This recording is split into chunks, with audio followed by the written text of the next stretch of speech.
The Father's justice. If you had told me that something small enough to fit in the palm of my hand could quietly dismantle everything I believed about my marriage, I would have smiled, maybe even laughed, and gone back to grading papers. But at 11:30 on a Tuesday night, I was standing alone in my kitchen, holding something that didn't belong to me, and somehow, I already knew that nothing after this moment would feel quite the same. The house was still. The overhead light cast a soft yellow glow across the counter, catching the edges of a half-empty glass and the faint scratches on the wood I'd stopped noticing years ago. Upstairs, Natalie Clark, my wife, was asleep, or at least I assumed she was. The quiet felt ordinary, too ordinary. I wasn't looking for answers. I was looking for my spare car keys. That was it. They'd slipped between the couch cushions earlier, and I had an early meeting the next morning, so I wasn't in the mood to miss. Natalie's bag was on the counter where she always left it. Brown leather, slightly worn at the edges, familiar in the way objects become when you see them every day and stop really seeing them. I reached inside without thinking. My fingers brushed against a few expected things: her work badge, a tube of lip balm, a pack of mints, the keys I was looking for, and then something else. Small, smooth, matte. I pulled it out. A black bottle. Minimalist design. No decoration. Just text. Understated, clinical, and unmistakably not meant for someone like Natalie. Not something I had ever seen in our house. Not something I had ever bought. Not something that had any place in the quiet rhythm of our life. I turned it slowly in my hand, reading the label once, then again. For a few seconds, I didn't move. The refrigerator hummed behind me. The clock ticked above the stove. Somewhere outside, a car passed, its headlights sliding briefly across the window before disappearing into the dark. Don't jump to conclusions, I told myself. Calm, measured, reasonable. Then another thought followed, quieter, sharper. Then explain it. I couldn't. And that was the problem. Because once that question existed, it didn't stay alone. It brought others with it. Things I had noticed before but never held on to long enough to matter. The way Natalie sometimes angled her laptop screen away when I walked by. The phone calls she took in the garage, voice low, words clipped, always ending before I could hear more than fragments. The moments at dinner when she would look at me, something I hadn't been able to name. I had filed all of it away, told myself it was stress, work, long days and complicated cases she couldn't talk about. That had been easier. Standing there in the kitchen, the bottle still in my hand, I realized how carefully I had been choosing not to ask questions. I placed the keys back on the counter. The bottle hovered in my grip for a moment longer than it should have. Upstairs, the house remained quiet. Too quiet. And for the first time in a long time, I found myself wondering, not what this was, but how long it had been there without me noticing. I didn't wake her up. I didn't call her name or walk upstairs or stand at the foot of the bed trying to read her face in the dark. Instead, I set the bottle back on the counter, exactly where I'd found it, and stood there for a few seconds longer than necessary, as if the kitchen itself might offer an explanation if I just stayed still enough. It didn't. The light above the sink flickered once, then settled. The clock moved forward by another quiet second. Nothing changed, except the way I was looking at everything. There's a version of this moment where I ask a question. A simple one. Calm. Direct. Natalie, what is this? That version probably ends differently. But I didn't choose that version. I walked out to the garage instead. The air was colder there, faintly metallic, carrying the smell of old paint and dust. The overhead bulb buzzed softly as it came on. I moved past the shelves without thinking too hard about what I was doing, my hand already reaching toward the third shelf, behind a half-empty can of thinner, where I kept things I rarely used. The tube was exactly where I remembered it. Superglue. I picked it up, turning it between my fingers the same way I had turned the bottle minutes earlier. The label was worn, the cap slightly stiff, ordinary, harmless, on its own. I stood there for a moment, not debating, not really thinking, just letting a single idea settle into place. I wouldn't confront her. I wouldn't accuse. I wouldn't guess. I would know. That was the logic. Simple, clean, almost reasonable, if you didn't look at it too closely. Whoever that bottle was meant for, whatever situation it was part of, would reveal itself. I wouldn't have to raise my voice or ask questions I wasn't ready to hear the answers to. The truth would surface on its own, quietly, efficiently, without me having to break anything first. At least that's what I told myself. I went back inside, closing the garage door with a soft click behind me. The kitchen looked the same as it had before. Same light, same counter, same stillness. I picked up the bottle again. The cap twisted open with a faint, controlled resistance. I paused, just long enough to notice my own reflection in the dark surface of the window, then continued. The swap took less than a minute. Careful hands, steady movements, no hesitation once I started. I replaced the contents, sealed it again, and set it back in the exact position I had found it, angled slightly toward the edge of the bag, as if nothing had ever been disturbed. Then I cleaned the small trace of adhesive from my fingers at the sink, rinsing longer than necessary, watching the water carry it away in thin, invisible strands. When I was done, I dried my hands, turned off the light, and stood there in the dim outline of the kitchen for a second, listening. Upstairs, nothing moved. Everything was exactly as it had been. A small decision, a quiet action, barely more than a reflex. And somehow, standing there in the dark, I had the strange, passing thought that I had just set something in motion, without having the slightest idea what it would actually reveal. The next morning, nothing happened. Natalie came downstairs at her usual time, hair still slightly damp, sleeves rolled neatly to her elbows. She poured coffee, added just a little too much sugar like she always did, and asked me how I'd slept without really looking up from her phone. Her voice was steady, familiar. There was no hesitation in it, no pause that didn't belong. I watched her longer than I should have.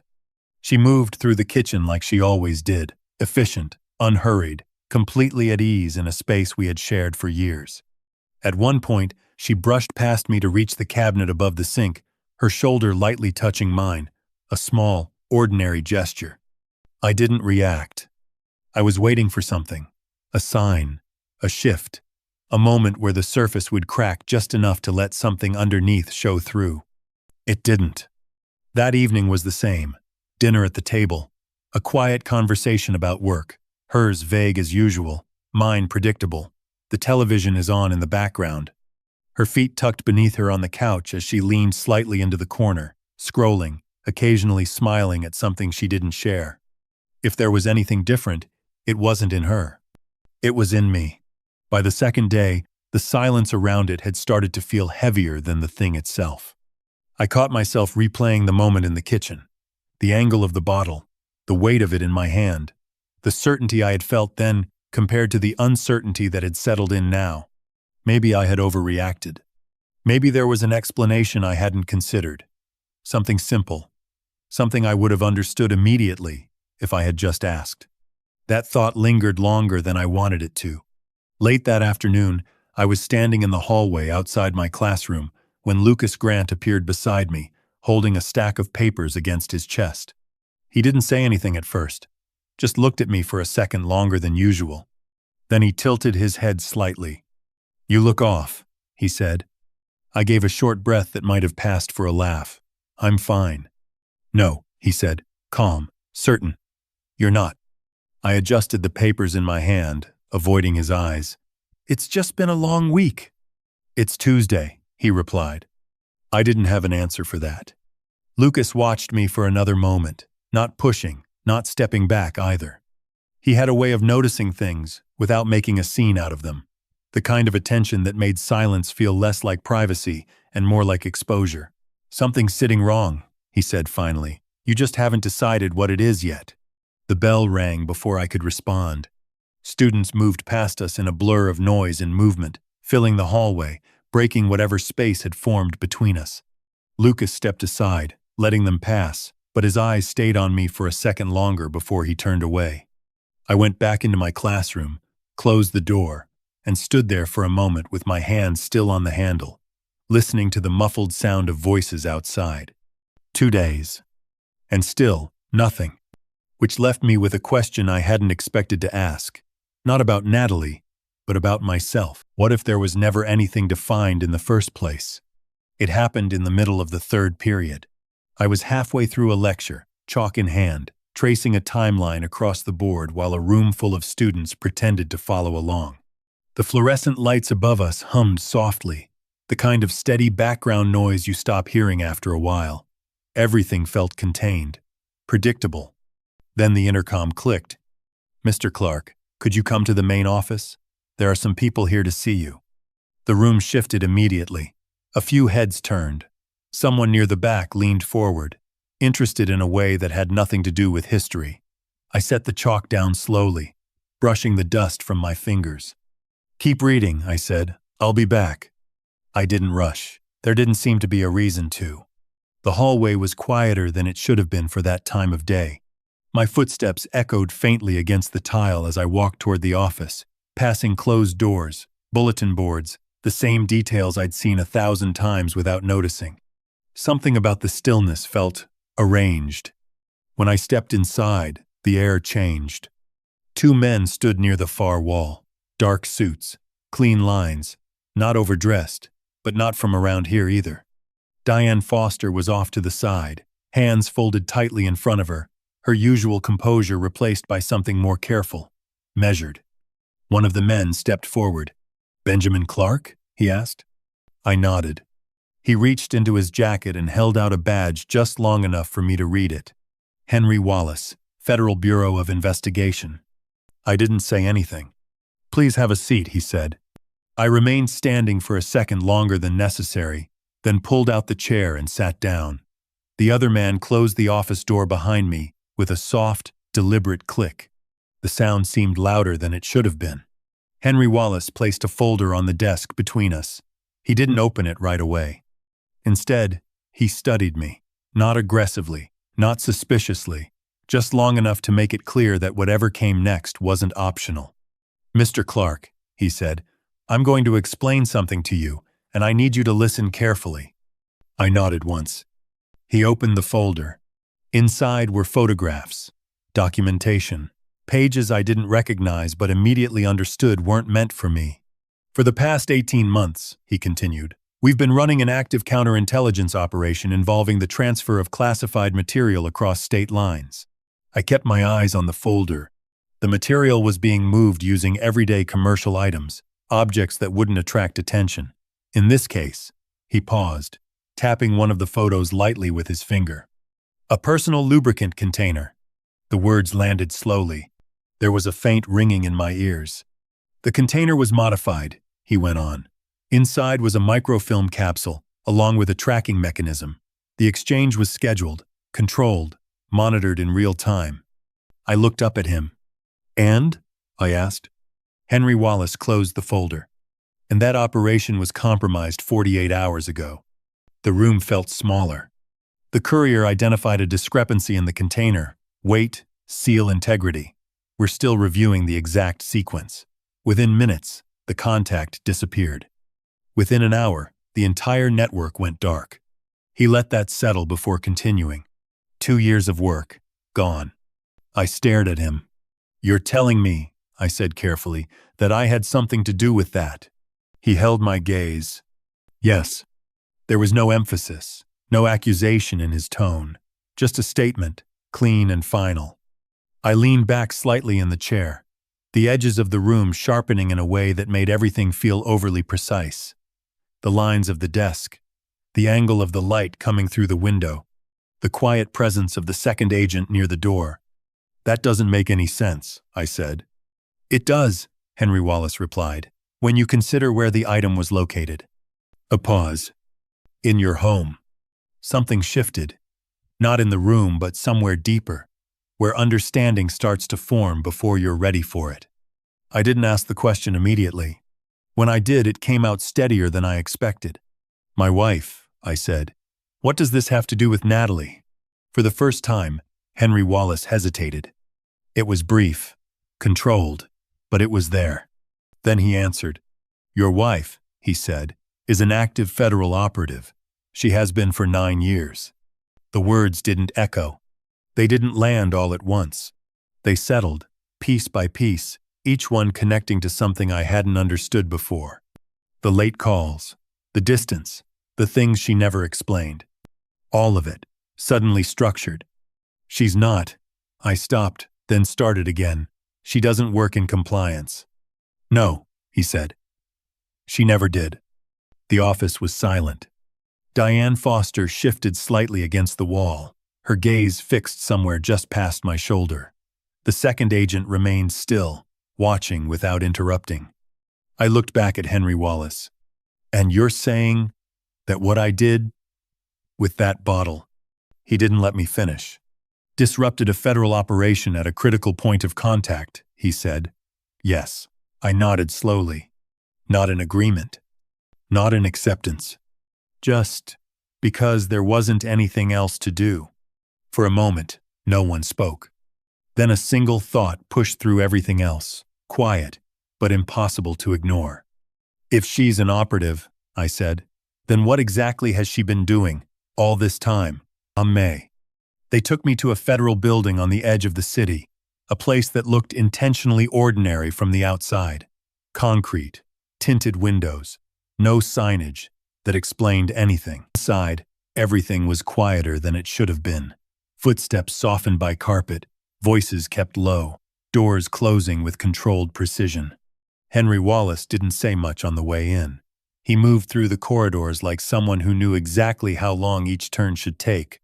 I followed half a step behind, watching the reflection of overhead lights slide across the polished floor. We stopped outside a door with a narrow glass panel. She's inside, he said. That was all. I looked through the glass before I moved. Natalie Clark was sitting at a metal table, hands resting flat in front of her. No restraints, no visible tension in her posture, just stillness, the kind that isn't relaxed, but practiced. She wore the same blazer she had left the house in that morning, the same hair, pulled back neatly, the same face. But something was missing. Not a detail, something structural, the ease, the small, effortless expressions I had spent years reading without thinking. They weren't there. Henry opened the door. I stepped inside. The room was smaller than I expected. Pale walls, a single light overhead, no decoration, no sound beyond the faint hum of ventilation somewhere above us. I sat across from her, the metal chair scraping softly against the floor as I pulled it in. The door closed behind me. For a moment, neither of us spoke. Natalie looked at me, not quickly, not cautiously, directly, the way she always had. But there was weight behind it now, something she wasn't trying to hide anymore. I'm sorry, she said. Her voice didn't break. It didn't need to. I nodded once, not because I accepted it, but because I didn't know where else to begin. How long? I asked. A small pause. Since before we met. I let that sit. The air in the room felt thinner than it should have been. I leaned back slightly, my hands resting on the edge of the table, fingers loosely interlocked. Was any of it real? I asked. There was no hesitation this time. All of it, she said. The answer came too quickly to be rehearsed, too steady to be uncertain. She held my gaze as she said it, not looking away, not softening it. Benjamin. Everything that was us, that was real. I exhaled slowly, looking down at the surface of the table.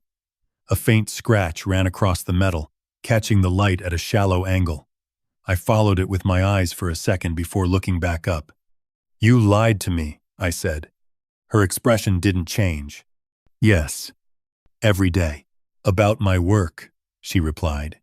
Not about you, not about us. I let out a short breath, something that might have been a laugh if it had landed differently. That's a distinction, I said. You're going to have to explain. I know, she said quietly. She shifted slightly in her chair, not uncomfortable, just adjusting, as if the weight of the conversation required a different posture. I'm not going to tell you it was okay, she continued. It wasn't. I knew that every day, but I also knew that if I told you, I would be putting you in something you didn't choose. I watched her carefully. There it was again, that edge in her voice. No hesitation, not guilt exactly, something else. Something controlled. You decided that for me, I said. Yes. No defense, no justification layered over it, just the answer. Silence settled between us again, heavier this time, but not empty. I need you to understand something, she added, her voice lower now. I didn't keep it from you just because of protocol. I didn't interrupt. I was protecting you. The words stayed in the air longer than they should have. From what? I asked. That was the first time she hesitated. It wasn't obvious. Most people wouldn't have noticed it, but I did. A fraction of a second where her eyes shifted, not away, just slightly off-center, like a door closing behind something she wasn't going to let me see. I can't tell you that, she said. The tone was different now, not personal, not between us, structured, final. I leaned back, studying her. Two conversations were happening at once, the one we were having out loud and the one sitting just beneath it, pressing against the surface. You expect me to believe, I said slowly, that everything between us was real, while you were keeping something like that from me. I don't expect anything, she replied. I just need you to know what's true. Her hands were still on the table, fingers relaxed, no movement, no fidgeting. I chose you, she said, every day, even when it made things harder than they had to be. I watched her for a long moment, trying to measure something that didn't fit into any category I was used to. Truth, lies, intent, none of it separated cleanly anymore. And the one thing she hadn't answered, the one thing she had stepped around without saying, stayed exactly where it was, because whatever she thought she was protecting me from, it hadn't gone anywhere. They gave me the choice in a room that didn't feel like it belonged to any normal building. No windows, neutral walls, a table that looked like it had been used for the same conversation 100 times before. Maybe more. Henry Wallace stood across from me, hands resting lightly on the back of a chair, his posture relaxed in a way that suggested he already knew how this would end. You're not on any of their records, he said. No surveillance hits, no voice samples, no flagged transactions. As far as they're concerned, you don't exist. I didn't respond right away. That makes you useful, he added. Useful. The word settled differently than I expected. You want me to step in, I said, after I already disrupted whatever this was. We want you to help us rebuild contact, he corrected. You're the only variable they haven't accounted for. I looked down at the surface of the table, smooth, unmarked, offering nothing back. And if I say no? A brief pause. Then we move forward without you, he said, but we do it with fewer options. That was the closest thing to pressure he applied. I thought about the kitchen, the bottle, the quiet way everything had shifted without asking permission. About Natalie sitting across from me, telling me there were things she couldn't explain. And then I nodded. Tell me what I need to do. The transition was immediate. 3 days later, I was in a place they referred to simply as a training site, though it looked more like a house that had been emptied of anything personal. Bare walls, basic furniture, no decoration that suggested anyone had ever lived there. The routine started early. Observation drills, repetition, small tasks that seemed insignificant until you realized they were measuring something. How long you hesitated, where your eyes went first, what you noticed without being told to look. They didn't explain much. They didn't need to. Don't stand out, one of the instructors said, and don't disappear. Find the middle. I practiced conversations that weren't really conversations, memorizing details that didn't matter on their own, but would if someone asked the right question. I learned how to walk into a room without drawing attention, how to leave one without being remembered. Time moved differently there. Days blurred into each other, marked only by the shift in light through the windows and the quiet click of doors opening and closing down the hall. My phone was taken on the first night. No contact, no updates, no connection to anything that existed outside those walls. Lucas Grant texted once, then again, then stopped. I didn't reply. It wasn't a decision. It was a requirement. The silence stretched. On the 4th day, they allowed a call. Short, monitored, controlled. I sat at a narrow desk, a single device placed in front of me. The room was dim, lit only by a lamp positioned just off to the side, casting a soft circle of light across the surface. When the line connected, there was a brief pause. Then her voice. "Benjamin?" It sounded the same, steady, composed, but there was something beneath it now, something I hadn't been able to hear before. "I'm here," I said. Another pause. "I know this isn't what you expected," she said quietly. "That's one way to put it." A faint breath on the other end, not quite a laugh. "I don't have much time," she continued, "so I'm going to say this clearly." I leaned forward slightly, resting my forearms on the desk. "When this is over," she said, "I'm going to tell you everything." The words landed without hesitation. "Everything," she repeated. I didn't interrupt. "And then you can decide." "Decide what?" I asked. There was a moment of silence, longer than the ones before. "Whether any of it changes anything," she said. The line clicked a second later. No goodbye. Just silence again. I sat there for a few seconds after the call ended, staring at the empty space where the device had been, listening to the faint hum of the room settling back into place. Everything.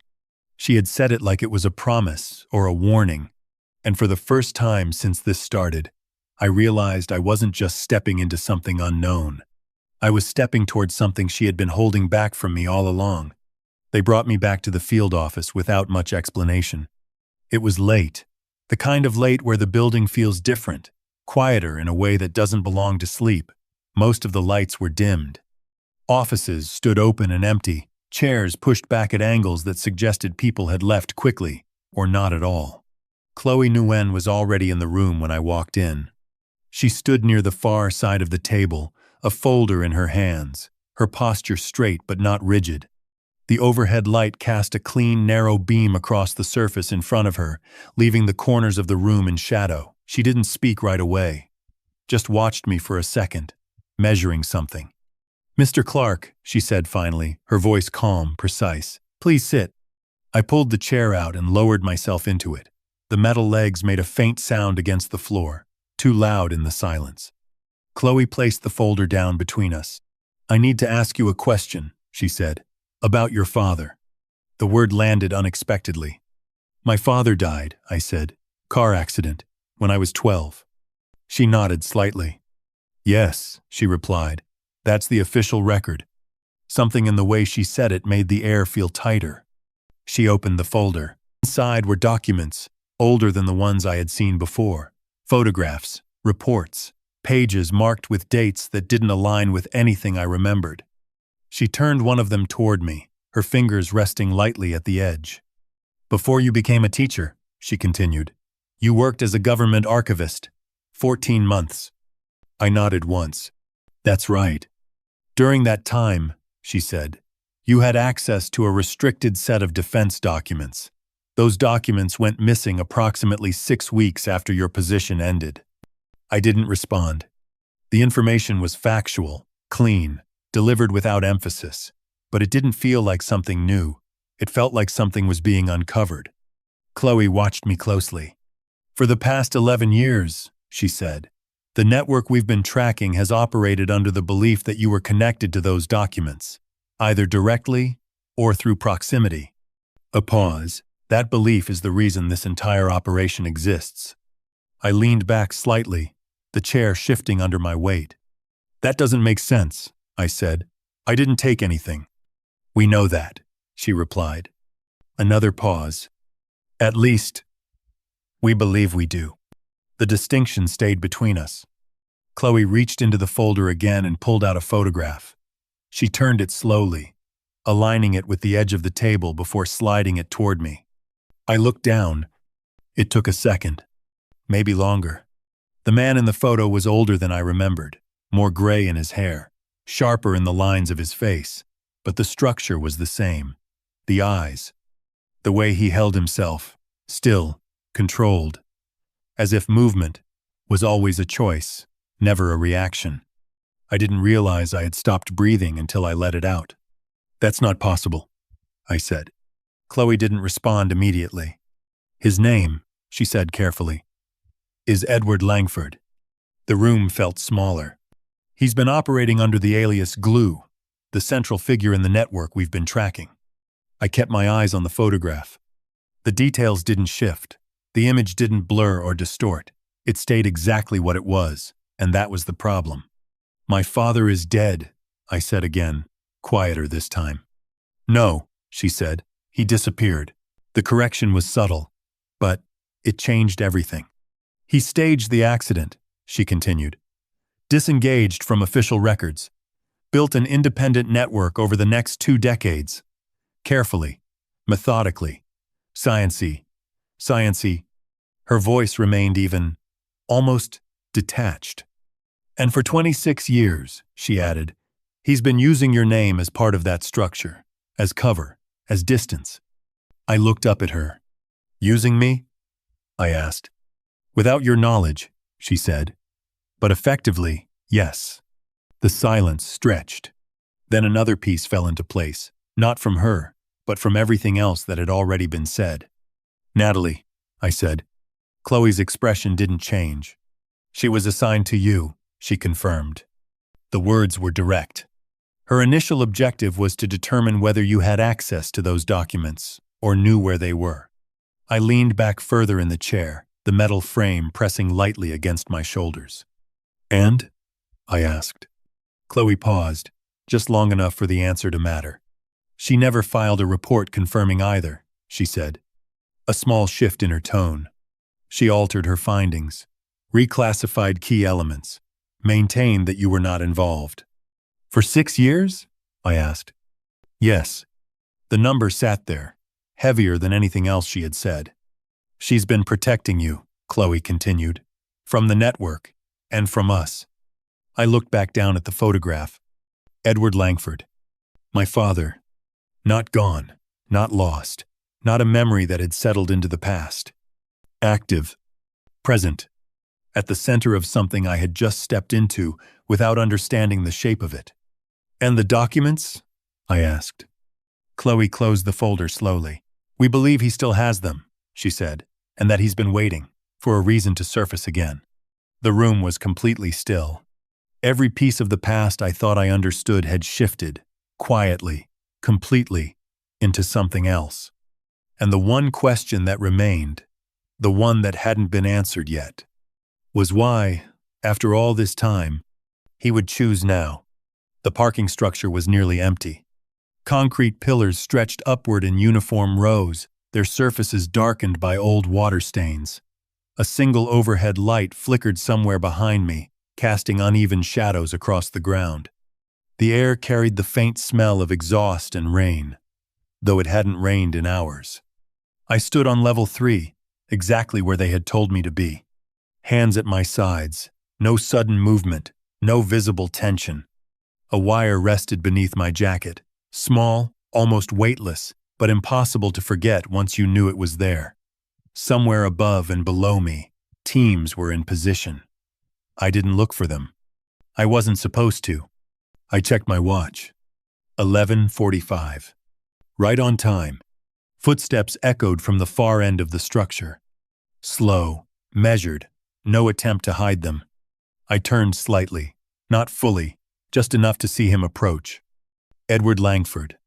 He didn't rush, didn't hesitate. Each step carried the same quiet certainty, like he had already considered every possible outcome and found none of them surprising. He stopped a few feet away, just outside arm's reach. For a moment, neither of us spoke. He looked at me, not searching, not questioning, observing. "You've changed," he said. His voice was steady, familiar in a way that didn't belong to memory, more like something I recognized without ever having fully known it. "I grew up," I replied. A faint shift at the corner of his mouth, not quite a smile. "That happens," he said. Silence settled again, heavier this time.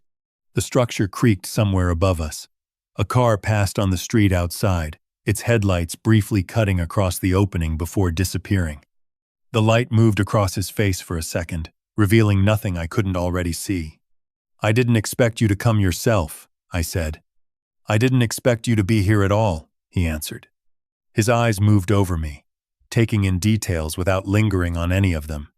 They told me you were a teacher, he added. I am. Another pause. Still collecting stories? He asked. I teach history, I said. There's a difference.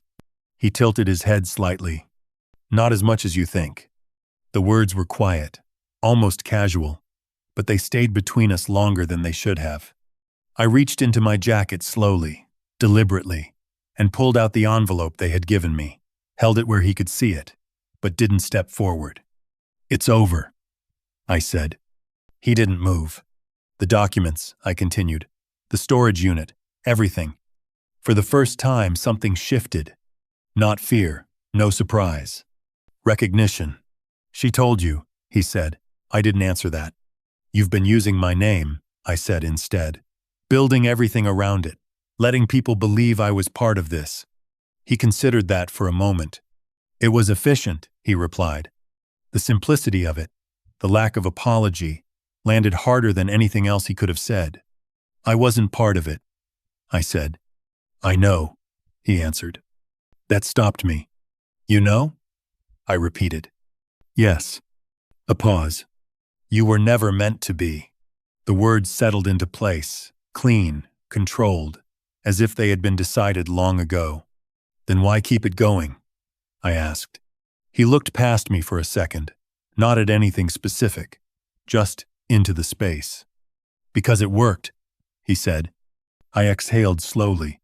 Everything about him was measured. Every response placed exactly where it needed to be. No more, no less. And for the first time, I understood something clearly. He wasn't going to stop. Not on his own. I stepped back, just slightly. That's where it ends, I said. The shift was small, but deliberate. From the shadows on either side, movement. 2 agents stepped forward, weapons low but ready. Another appeared behind him, closing the distance without noise. The space tightened instantly, controlled from every angle. Edward didn't react the way most people would. He didn't turn, didn't resist. He simply raised his hands, slowly, as if this had always been one of the possible conclusions he had already accepted. Predictable, he said quietly. Maybe, I replied. His eyes returned to mine, steady, unbroken. You chose them, he said. I chose the truth, I answered. A brief pause. Then he nodded. Once. Not in agreement, but in acknowledgement. The agents moved in, securing his wrists, guiding him toward the exit with practiced precision. He didn't look back immediately, not until they reached the edge of the structure.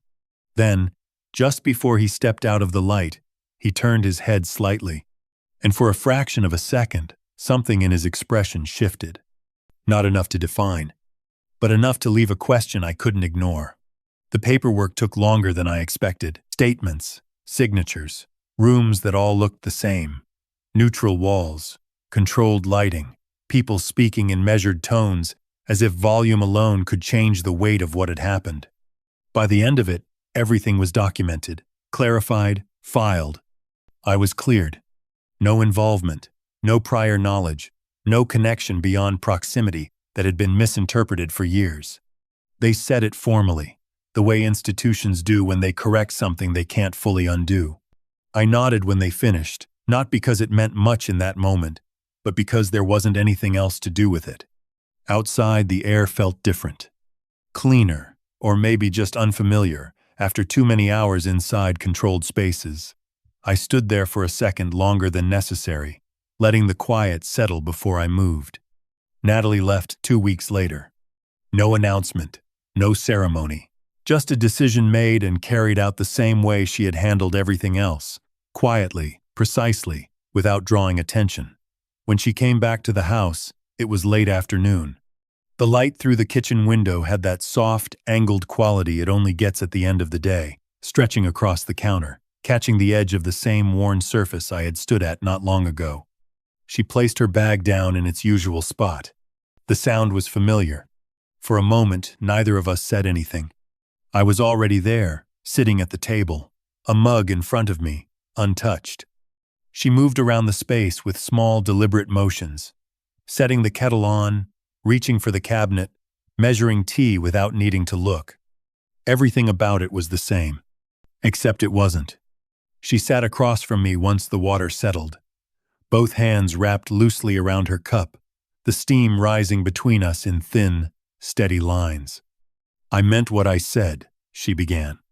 "I didn't ask which part." "The conference," she continued. "The one where we met." I nodded slightly. "That was real?" "The conference was the assignment," she said. A small pause. Everything after the first 30 seconds wasn't. I looked at her. What happened after 30 seconds?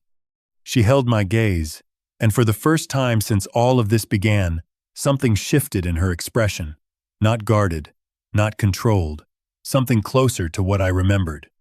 "You laughed," she said. "Too loud, no hesitation. You weren't trying to be anything other than exactly who you were." A faint, almost unnoticeable smile touched the corner of her mouth, and I realized I didn't know how to be around that anymore. The kettle clicked softly as it cooled. Outside, a car passed, its shadow moving briefly across the window before fading. The house settled back into silence, the same silence, but not empty anymore, just waiting. On the counter, near her bag, something caught the light. A small black bottle, placed there without explanation. Neither of us reached for it. Neither of us acknowledged it. We just sat there, two people who had lived inside different versions of the same truth, now facing the same one, without anything left to hide behind. I looked at her, not for answers this time, but for something else, something harder to define. And the question that stayed, quiet, persistent, was whether something real could survive once you finally saw everything it had been built on.